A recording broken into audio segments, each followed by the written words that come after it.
Welcome to the to XXX Corps. This is a revised version of what I was doing. I was not happy with the core composition, so I went and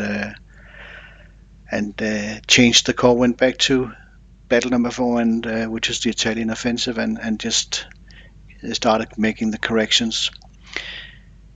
We still have the same agenda as the last introduction I made. We'll just go through the special rules, our tactical doctrine, and I'll show you what the new core composition looks like. First of all, this is an improved version of what we have been playing. I simply wasn't happy with the core composition. You can also see that I went like, what are these fighters doing? They don't have anything at all, and it just got to the extreme at D-Day where they just set and found minefields, and I went like, no, we're not having that. So I went back to Battle 4 and started making the corrections. Just again noting this is not a blind play. I know each battle. I know how the enemy units are coming in. I know what they do. I know which ones are set to do what, etc. So we can blast through them when that's the case. And I have now played scenario 1 to 19 a lot of times, but I have not played 20 to 24.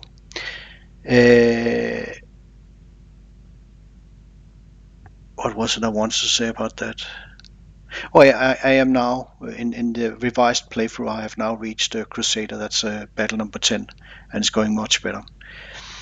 I try to play as fast when I play, and I will only apply essential information in order to make the videos as short as possible and as compact as possible. The special rules we adopt is that I will force load the exact SE unit that I want at every battle. That's of course a major advantage, so we're not making any bones about that.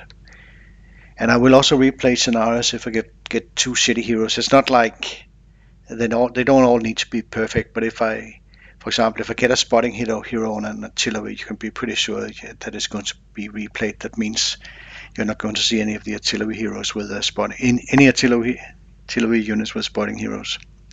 And also let me know if you want to command a unit. There are still some that can be commanded, but many of them are already occupied, especially all the infantry, the scout, and most of the tanks are occupied already. But if you want to know, you can sign up.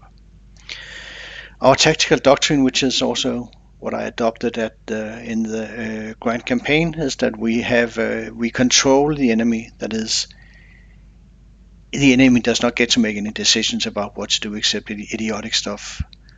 We're not going to have, for example, have an enemy tank smash into our lines with the purpose of seeing that as a good thing to do. They will just sit and wait until we come and kill them. If they do something active, it's because I want them to do it. For example, get themselves ambushed. We have air superiority, and we swiftly annihilate all enemy air units. That also means we take out flag as well, and we also take out artillery before they can do anything. Especially artillery is very, very dangerous in this game. And I said it before. This playstyle comes from Operation Desert Storm, which I do think that the Ukrainians are adopting that playstyle as well. It's good to see. Oh, no, not playstyle, sorry. They're not playing, for fuck's sake. It's serious business in Ukraine, but they're doing the same. At least they're definitely learning it.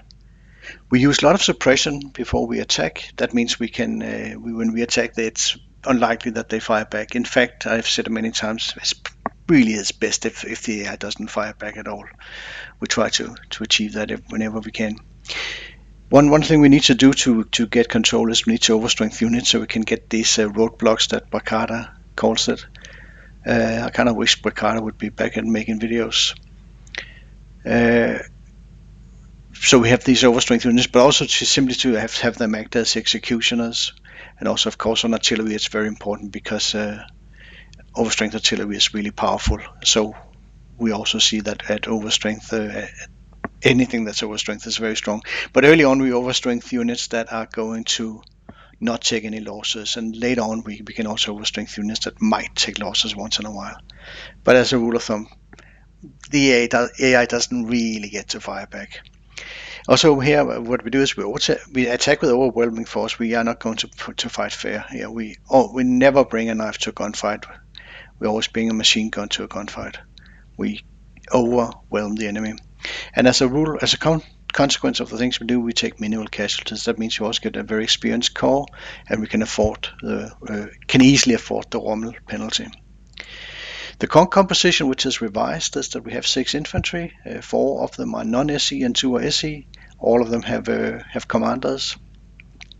We have 6 tanks. I think 4 of them have commanders. 2 of them will be regiments of the 7th Armored Division. We have 1 Scout Goose, 2 anti-tank guns, also with named commanders. We'll now have 8 artillery pieces.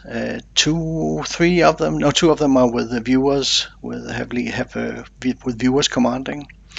2 AA guns. Nobody wants to command AA guns, so they are part of the 27 Light Anti-Aircraft Regiment, which was also part of 30 Corps. We will have 3 fighters, and they will all be SE. That's a big difference. We used to have 2 non-SE fighters, but it's just they have no use. So 3 SE fighters, which means that our first fighter will be in battle number 8, called Ace. We have 3 tactical bombers and 2 level bombers. One of them is commanded by Nate, and the other one is 70th Squadron. I try to pick unit names that actually belong to 30 Corps, but I cannot reproduce 30 Corps because I just don't have the units for it. That's it, and happy viewing. I'll be uploading battle number 1 to 4 now, and battle 1 to 3 will be just the same as they were before, while 4 has been revised.